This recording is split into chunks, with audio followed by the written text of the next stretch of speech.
Hello students, this is Kanika. Welcome to my channel Prep Biology. So today in this lecture we are going to discuss transcription in eukaryotes. Last lecture में बेटा हमने पढ़ा था transcription in prokaryotes. Prokaryotes में transcription कैसे होती है, तो आज हम इस लेक्चर में पढ़ेंगे ट्रांसक्रिप्शन इन यूकैरियोट्स। ठीक है, तो सबसे पहले बात आती है ट्रांसक्रिप्शन। अगर यूकैरियोट्स की बात करें, वेयर इट अकर्स, कहाँ ये ट्रांसक्रिप्शन प्रोसेस हो रही है, एंड व्हेन इट अकर्स, कब ये ट्रांसक्रिप्शन प्रोसेस होती है। तो यूकैरियोट्स की बात करते हैं तो ट्रांसक्रिप्शन जो है वो होती है न्यूक्लियस में, और लास्ट लेक्चर में हमने पढ़ा था prokaryotes. In prokaryotes the transcription occurs in cytoplasm. तो आपको लोकेशन पता होनी चाहिए, यूकैरियोट्स में ट्रांसक्रिप्शन कहाँ हो रही है, न्यूक्लियस में हो रही है। ठीक है, when it occurs there are different phases of the cell cycle like G1 S phase, G2 phase, G naught phase। तो जो ट्रांसक्रिप्शन इन यूकैरियोट्स की बात करें, the major part of the eukaryotic transcription occurs in G1 and G2 phase of the cell cycle. S phase में हमने पढ़ा था DNA replication होती है। ठीक है, अगर हम प्रोकैरियोट्स में बात करें ट्रांसक्रिप्शन की, तो उसका एक मेजर फेज नहीं है। ठीक है, बट अगर यूकैरियोट्स की बात करें तो G1 and G2 phase of the cell cycle में ये जो ट्रांसक्रिप्शन होती है। आई होप ये जो चीजें हैं आपको क्लियर हो गई होंगी। ठीक है, अब ट्रांसक्रिप्शन इन यूकैरियोट्स में सबसे पहले सेम कॉन्सेप्ट आ जाता है, ट्रांसक्रिप्शन यूनिट चाहिए होगा। ट्रांसक्रिप्शन यूनिट चाहिए।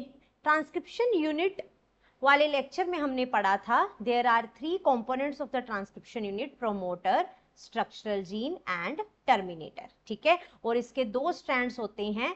3 प्राइम टू 5 प्राइम जो स्ट्रैंड होता है उसे बोलते हैं हम template strand, and 5 prime to 3 prime जो स्ट्रैंड होता है उसे हम बोलते हैं कोडिंग स्ट्रैंड। ये हमने सारी चीजें अभी तक पढ़ ली हैं।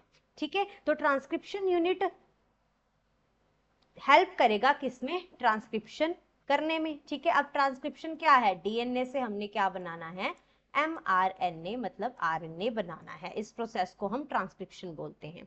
तो बेटा ये जो प्रोसेस है यूकैरियोट्स में सेम है as that of the prokaryotes. उसमें हमने 3 स्टेप्स पढ़े थे। सबसे पहले आ जाता है इनिशिएशन, ठीक है, सेकंड आ जाता है इलोंगेशन, एंड थर्ड स्टेप आ जाता है टर्मिनेशन।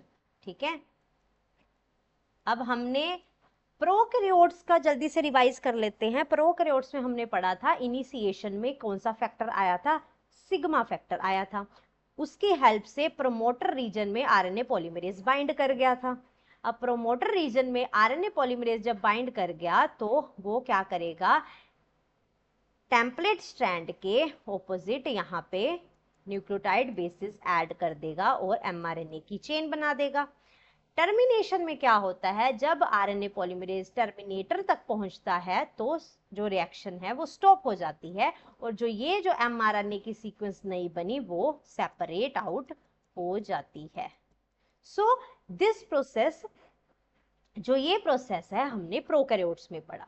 बट बेटा प्रोकैरियोट्स में हमने सिर्फ और सिर्फ क्या पढ़ा था कि उसमें सिंगल आरएनए पॉलीमरेज प्रेजेंट था।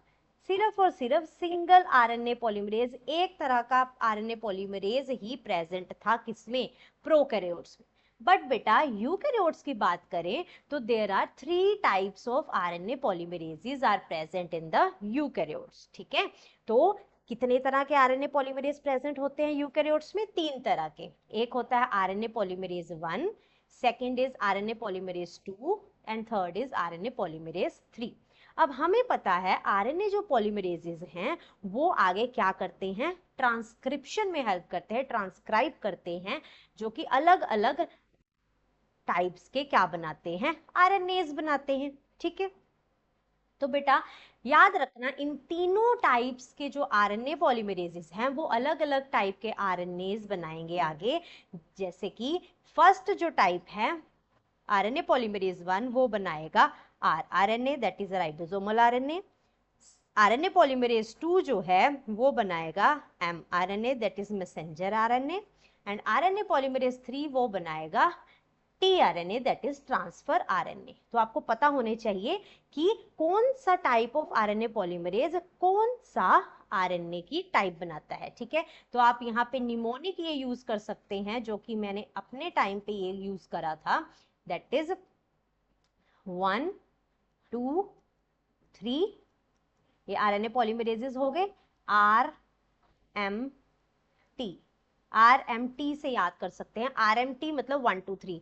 आरएनए पॉलीमरेज 1 बनाएगा rRNA, आरएनए पॉलीमरेज 2 बनाएगा mRNA, आरएनए पॉलीमरेज 3 बनाएगा tRNA, ठीक है। RMT से आप इस तरह से याद कर सकते हैं, ठीक है। तो अब बेटा जो ये rRNA है, जो आरएनए पॉलीमरेज है, उसकी जो लोकेशन 1 की लोकेशन है न्यूक्लियोलस में, ठीक है। आरएनए पॉलीमरेज 2 की लोकेशन है न्यूक्लियोप्लाज्म में, एंड आरएनए पॉलीमरेज 3 की लोकेशन भी न्यूक्लियोप्लाज्म में होती है, ठीक है। तो लोकेशन याद रखना है, और आपको याद रखना है कि कौन से टाइप ऑफ आरएनएज ये बनाता है। तो ये हमें पता है आरएनए पॉलीमरेज rRNA बनाता है, और उसके सब यूनिट्स अलग अलग होते हैं, जैसे कि rRNA के 28S 18S 5.8S rRNA, ठीक है। तो ये ट्रांसक्राइब करेगा 28S 18S 5.8S rRNA के सब यूनिट्स को। S का मतलब है स्वेडबर्ग, स्वेडबर्ग, ठीक है। Okay, next is RNA polymerase 2। RNA polymerase 2 बनाएगा mRNA, जो कि ट्रांसक्राइब करेगा mRNA को, small mRNA, and pre mRNA, that is hnRNA। hnRNA को बोलते हैं प्री RNA, जो कि क्या होती है, क्या मतलब है इसका, हिट्रोजीनस न्यूक्लियर RNA। इसके बारे में हम आगे पढ़ेंगे। आरएनए पॉलीमरेज 3 जो है वो ट्रांसक्राइब करेगा tRNA को along with the 5S rRNA and snRNA. This is another type of the RNA, that is small nucleolar RNA, ठीक है जी। तो आपको मेन इसमें याद रखना है, आरएनए पॉलीमरेज 1 rRNA को ट्रांसक्राइब करेगा, आरएनए पॉलीमरेज 2 mRNA को ट्रांसक्राइब करेगा, आरएनए पॉलीमरेज 3 tRNA को ट्रांसक्राइब करेगा, ठीक है। और इसकी लोकेशंस याद रखनी है आपने, ठीक है। सो यूकैरियोट्स में 3 तरह के आरएनए पॉलीमरेजेस होते हैं। अब बात करते हैं ट्रांसक्रिप्शन इन यूकैरियोट्स। अब बेटा सेम है तीनों प्रोसेस, ये जो प्रोसेस है, स्टेप्स इसके सेम होंगे as that of the prokaryotes. First initiation होगी, सेकंड इलोंगेशन होगा, एंड थर्ड इज टर्मिनेशन होगी। इनिशिएशन में अब ये याद रखना है बेटा, यहाँ पे कोई भी initiation factor, termination factor use नहीं होगा। यूकैरियोट्स में डू नॉट रिक्वायर सिग्मा और रो फैक्टर। यहाँ पे इस तरह के इनिशिएशन और टर्मिनेशन फैक्टर्स नहीं होते, सिर्फ और सिर्फ आरएनए पॉलीमरेज ही इतना वो काबिल होता है जो कि ये सारे के सारे स्टेप्स खुद कर लेगा, ठीक है जी। तो सबसे पहले होगा इनिशिएशन। इनिशिएशन में क्या होगा, जो suppose this is the RNA polymerase. RNA polymerase सबसे पहले बाइंड कर जाएगा ट्रांसक्रिप्शन यूनिट के प्रोमोटर रीजन में।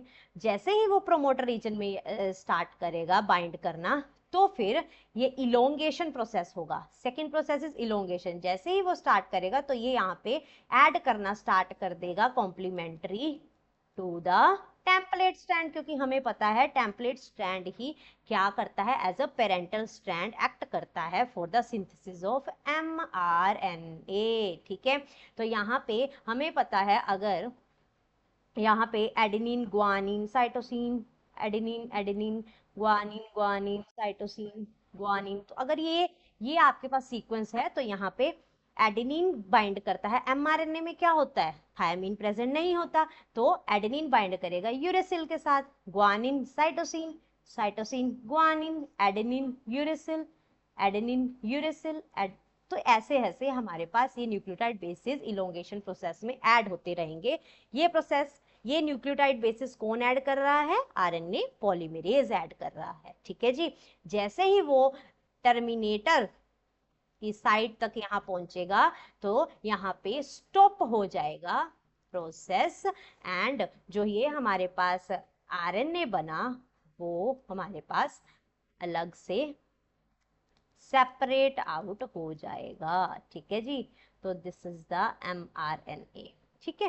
अब बेटा यहाँ पे एक पॉइंट आता है कि हमने पढ़ा कि यहाँ पे 3 तरह के आरएनए पॉलीमरेज थे, RNA polymerase 1, RNA polymerase 2, RNA polymerase 3।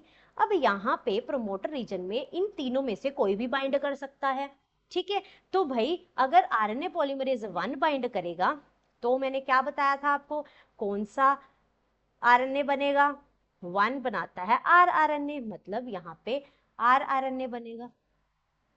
अगर यहाँ पे आरएनए पॉलीमरेज 2 बनता है तो यहाँ पे मैसेंजर आरएनए बनेगा। अगर यहाँ पे बाइंड करता है आरएनए पॉलीमरेज 3 तो यहाँ पे टी आरएनए बनेगा, ठीक है जी। अब बेटा यहाँ पे ट्विस्ट आता है, यहाँ पे क्या ट्विस्ट है, अगर प्रोमोटर साइट पे आरएनए पॉलीमरेज 1 बाइंड करता है तो आर आरएनए बनेगा, तो मतलब ये वाला जो आरएनए है वो आर आरएनए होगा। अगर आरएनए पॉलीमरेज 3 बाइंड करता है तो टी आरएनए होगा, ठीक है जी। तो ये आर आरएनए और टी आरएनए तो बनेंगे ही बनेंगे, बट अगर यहाँ पे आरएनए पॉलीमरेज 2 बाइंड करेगा तो यहाँ पे कौन सा टाइप ऑफ आरएनए बनेगा, mRNA बनेगा। अब बेटा यहाँ पे ये जो mRNA बना ना वो मेच्योर आरएनए नहीं होगा, मतलब वो मेच्योर्ड कंडीशन में नहीं होगा, इसकी कुछ मॉडिफिकेशंस करनी होगी जिससे वो आगे ट्रांसपोर्ट होगा ट्रांसलेशन के लिए, कहाँ पे, साइटोप्लाज्म में, ठीक है जी। तो ये पॉइंट आपने याद रखना है। अगर प्रोमोटर रीजन में आरएनए पॉलीमरेज 2 बाइंड करता है तो हमारे पास कौन से टाइप ऑफ आरएनए बनता है, मैसेंजर आरएनए बनता है। बट अब मैसेंजर आरएनए आगे ट्रांसपोर्ट होगा कहाँ पे, साइटोप्लाज्म में। क्यों, क्योंकि वहां जाके उसने क्या करना है, ट्रांसलेशन करना है, मतलब प्रोटीन्स बनाने हैं। तो इसे मैसेंजर आरएनए को के कुछ मॉडिफिकेशंस करनी होगी जिससे वो आगे ट्रांसपोर्ट इजीली हो जाए, कहाँ पे, साइटोप्लाज्म में, किसके लिए, ट्रांसलेशन प्रोसेस के लिए, ठीक है जी। तो अब हमारे पास सपोज यहाँ पे आरएनए पॉलीमरेज 2 बाइंड करता है और यहाँ पे हमारे पास ट्रांसक्रिप्शन के बाद mRNA बन जाता है। अब mRNA की क्या करेंगे हम, मॉडिफिकेशंस करेंगे, ठीक है, मॉडिफिकेशंस करेंगे। अब बेटा इस mRNA की जो सीक्वेंस है इसे हम बोलते हैं HNRNA और प्री mRNA, क्योंकि ये पूरा का पूरा क्या है, मैच्योर नहीं है, प्रोसेस्ड नहीं है, तो करके इसे हम क्या बोलते हैं इस स्टेप में, HNRNA that is heterogeneous nuclear RNA और प्री mRNA, हम मैच्योर नहीं बोलेंगे इसको अभी, ठीक है जी। अब इसकी मॉडिफिकेशंस करनी होगी, ठीक है। अब बेटा एक क्वेश्चन आता है आपके दिमाग में चल रहा होगा कि अगर हम ट्रांसक्रिप्शन की बात करें तो हम डीएनए के दोनों स्ट्रैंड्स को ट्रांसक्राइब क्यों नहीं करते, सिर्फ और सिर्फ हम टेम्पलेट स्ट्रैंड को ही क्यों लेते हैं एमआरएनए बनाने के लिए, जिसकी पोलैरिटी 3 प्राइम टू 5 प्राइम है। बेटा question is why in transcription only a segment of DNA or only one strand of DNA that is template strand is transcribed into the RNA, ठीक है। तो बेटा इसके 2 रीजंस हैं, ठीक है, इसके कितने रीजंस हैं, 2 रीजंस है। देखो यहाँ पे 2 स्ट्रैंड्स है तो दोनों को हमने क्यों नहीं क्या करा, सीक्वेंस बनाई और एमआरएनए बनाया, सिर्फ और सिर्फ टेम्पलेट स्ट्रैंड को ही क्यों हमने चूज करा एमआरएनए बनाने के लिए। बेटा इसका पहला रीजन ये है कि अगर हम दोनों स्ट्रैंड्स मतलब coding as well as template strand दोनों स्ट्रैंड से ही हम अगर आरएनए बनाते हैं तो आरएनए हमारा क्या बनेगा, डबल स्टैंडर्ड आरएनए बन जाएगा। अगर डबल स्टैंडर्ड बन जाएगा तो ये मोर स्टेबल, मतलब बहुत ज्यादा स्टेबल और मोर स्टैटिक होगा, ठीक है, जो कि आगे जाके डिफिकल्ट सिचुएशन बना देगा for the formation of proteins, ठीक है। तो डबल स्टैंडर्ड आरएनए आगे प्रोटीन्स बनाने में क्या होगी, इसको दिक्कत होगी। तो ये पहला रीजन था। सेकंड रीजन ये था कि अगर हम दोनों स्ट्रैंड्स को ही ट्रांसक्राइब कर देंगे तो इसकी दोनों की दोनों सीक्वेंसेस क्या होगी, जब हम इसको ट्रांसक्राइब करेंगे दोनों स्ट्रैंड्स की सीक्वेंसेस क्या होगी, अलग अलग होंगी, डिफरेंट होंगी। ठीक है, the code for RNA with different sequences, दोनों स्ट्रैंड्स की सीक्वेंसेस डिफरेंट होंगी। अगर दोनों स्ट्रैंड्स की डिफरेंट होगी तो आगे जाके प्रोटीन्स की कोड फॉर डिफरेंट प्रोटीन्स, तो ये अलग अलग प्रोटीन्स को कोड करेगा, अलग अलग प्रोटीन्स को कोड करेगा, मतलब अमाइनो एसिड्स की सीक्वेंसेस को भी अलग अलग क्या करेगा, कोड करेगा। ठीक है, तो जो कि क्या होगा, कॉम्प्लिकेट एक पूरा का पूरा जेनेटिक इंफॉर्मेशन बना देगा। ठीक है, that's why we are only using single strand for transcription, that is the template strand. ठीक है, तो ये दो रीजंस हमारे पास आते हैं बेटा। अब हमने क्या करना है, पोस्ट ट्रांसक्रिप्शन, ट्रांसक्रिप्शन के बाद अगर ट्रांसक्रिप्शन हो गई हमारे पास क्या बन गया, HNRNA बन गया, that is the pre mRNA। अभी मेच्योर नहीं है, अभी इसमें मॉडिफिकेशंस होंगी तो फिर ये जाके मेच्योर होगा। ठीक है जी, अब पोस्ट ट्रांसक्रिप्शनल मॉडिफिकेशंस में सबसे पहले हमारे पास आता है 3 steps, capping, telling, splicing. Capping मतलब बेटा, कैपिंग एक ऐसा प्रोसेस है, जैसे कि हमारे पास सपोज ये हमारे पास ये सीक्वेंस है HNRNA की। ठीक है जी, तो 5 प्राइम टू 3 प्राइम ये बनेगा, तो मतलब ये HNRNA है हमारे पास। अब इसकी मॉडिफिकेशंस करनी है। पहला स्टेप है कैपिंग। कैपिंग बेटा, जो कैपिंग स्टेप है वो हमेशा याद रखना 5 प्राइम एंड पे होगा, और टेलिंग जो होगा दैट इज 3 प्राइम एंड पे। ठीक है, कैपिंग में क्या होता है, एक मिथाइल ग्वानोसिन ट्राइफॉस्फेट। ठीक है, कैपिंग में क्या होगा, मिथाइल ग्वानोसिन ट्राइफॉस्फेट ये कंपोनेंट ऐड होगा, हम इसको स्मॉल m कैपिटल G का भी नाम देते हैं, मिथाइल ग्वानोसिन ट्राइफॉस्फेट। ये जो कंपोनेंट है ऐड होगा कौन से रीजन में, 5 प्राइम रीजन में। ठीक है, तो सपोज मैं यहाँ पे शॉर्ट फॉर्म में ऐसे लिख देती हूँ, 5 प्राइम रीजन में हमने क्या कर दिया, add methyl guanosine triphosphate add कर दिया। ठीक है जी, और इसको क्या, इस स्टेप को क्या बोल दिया हमने, कैपिंग। ठीक है जी, कैपिंग 5 प्राइम एंड पे हो गई। अब नेक्स्ट जो मॉडिफिकेशन होती है टेलिंग, टेलिंग होती है किस एंड पे, 3 प्राइम एंड पे। तो अगर हम बात करें टेलिंग की, तो टेलिंग हमारे पास 3 प्राइम एंड में होगी। तो टेलिंग का मतलब है यहाँ पे क्या होगी, एडिनिन एडिनाइन की एक पूरी की पूरी टेल ऐड होगी, एडिनिन एडिनाइन की 200 to 300 सीक्वेंसेस ऐड होंगे, कहाँ पे, 3 प्राइम एंड पे। इसे बोलते हैं पॉली एडिनाइलेशन, याद रखेंगे बेटा, पॉली एडिनाइलेशन। ठीक है, तो मैं शॉर्ट फॉर्म में यहाँ लिख सकती हूँ mg, ग्वानिन कैप तो है हमारे पास यहाँ पे। ठीक है, ग्वानिन की यहाँ पे कैप है, बट यहाँ पे 3 प्राइम पे क्या हो गए, पॉली एडिनाइलेशन, तो ए हम यहाँ पे ऐड कर देंगे, that is called the telling. ठीक है, कैपिंग 5 प्राइम एंड पे, methyl guanosine triphosphate that is guanine की कैप यहाँ पे ऐड हो गई। टेलिंग दैट इज पॉलीएडिनाइलेशन, एडिनिन की 200 to 300 सीक्वेंसेस ऐड होंगी 3 प्राइम एंड पे। ये तो हमारे पास है HNRNA की पहली 2 मॉडिफिकेशंस हो गई। अब बेटा आता है स्प्लाइसिंग।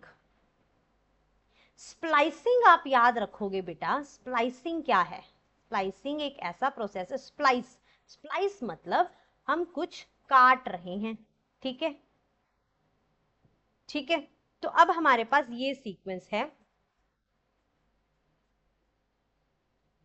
हमारे पास स्प्लाइसिंग।